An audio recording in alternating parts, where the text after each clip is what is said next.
This is part 3 of the Classic Game Room HD review of Gran Turismo 5 Prologue.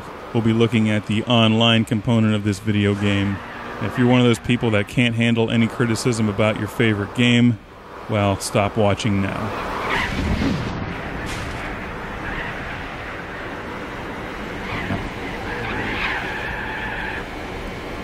The online part of this game is a complete mess. It destroys every part of the realism that they put into Gran Turismo 5.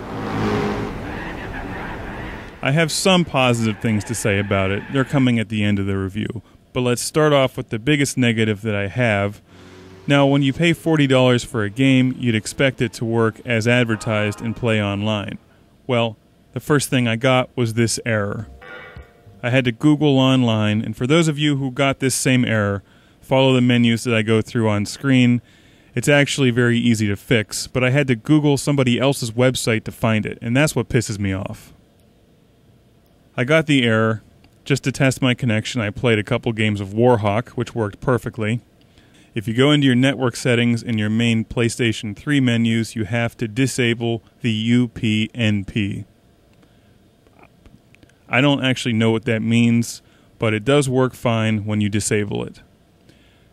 I think they could have told you that somewhere in the instructions, but this is nowhere to be found. When you do get this thing up and running, you can see the online event menus here. You can select one that you want to race in. It has a little diagram to the left of each checkered flag with a number of little people icons. The more people, that means there's more people racing in that game. It's very vague, and this is not very well done. Pretty far behind Warhawk, and certainly very far behind the Xbox Live service for Forza 2. I took some time here with the online races. You pick a race that you want to join, and it matches you up with a number of other drivers who are also in that same race. Now, if there's more people on that little icon, it takes a lot less time to match you up with other drivers. I started out in a beginner's race, and as you'll see, the beginner's race on the high-speed ring plays a lot more like Hydro Thunder or Fatal Inertia than Gran Turismo. And that's my biggest gripe about this.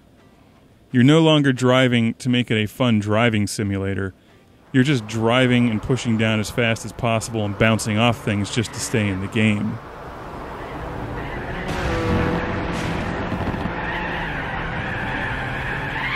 The online version actually rewards you for driving like a complete asshole.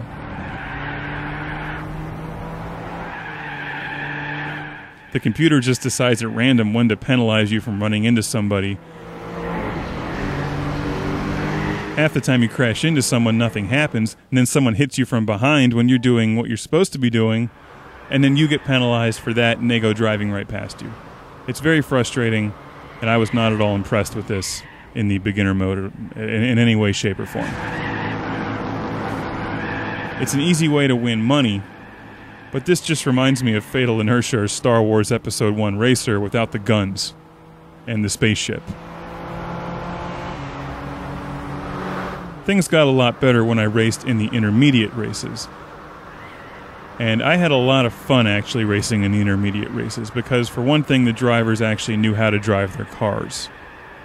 And I wasn't just being rammed into for the sake of getting me out of the way.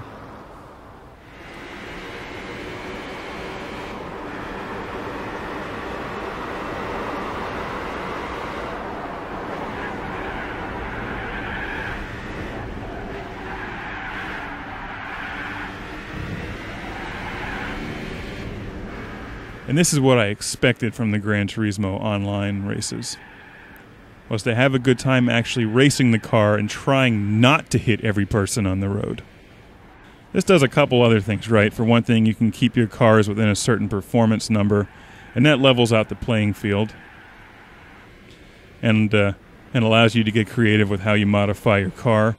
I was racing with my TVR Tamora a lot because it's a nice, well-handling car that can handle the corners. It's not as quick as some of the other cars,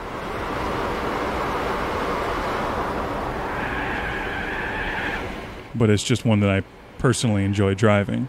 I think that the Xbox Live gameplay on Forza 2 is far superior to this. For one thing, you can start your own race. You can invite your friends if you only want to race against people you know. That way, if somebody runs you off the road, at least you know who they are so you can get them back in the next game. And this one, it certainly doesn't do that. The races I played started as a rolling start. And I'm not entirely sure how it decides what position to put you in. Sometimes I started in first or second. Other times I was in 12th. And when you're at the end of the pack, it's kind of a bitch because you have to drive through this sea of cars sliding off the road in front of you. But the races are pretty quick, and you can do a number of them in quick succession, and you win a good amount of credits as well to put towards buying new cars. And I did have a good time in the intermediate races.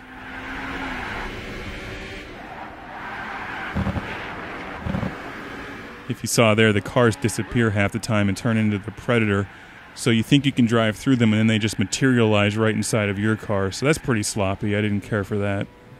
Also on Xbox Live, if you're the race moderator, so to speak, if you start the race, you can also boot people out if they're driving like complete dipshits. It seems like the Gran Turismo Online is far more vague, and here, this is nice. This is where somebody runs into my car at 190 miles an hour.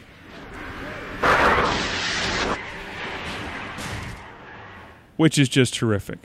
If I could make a suggestion for the full version of Gran Turismo 5, you'll probably be adding on the options where you can buy different mufflers and wings. Well, I also want to buy machine guns and rocket launchers and flamethrowers and an oil slick. If you're going to keep the online gameplay the same, at least turn it into a version of Spy Hunter with more cars. That way if someone hits you, you can shoot back.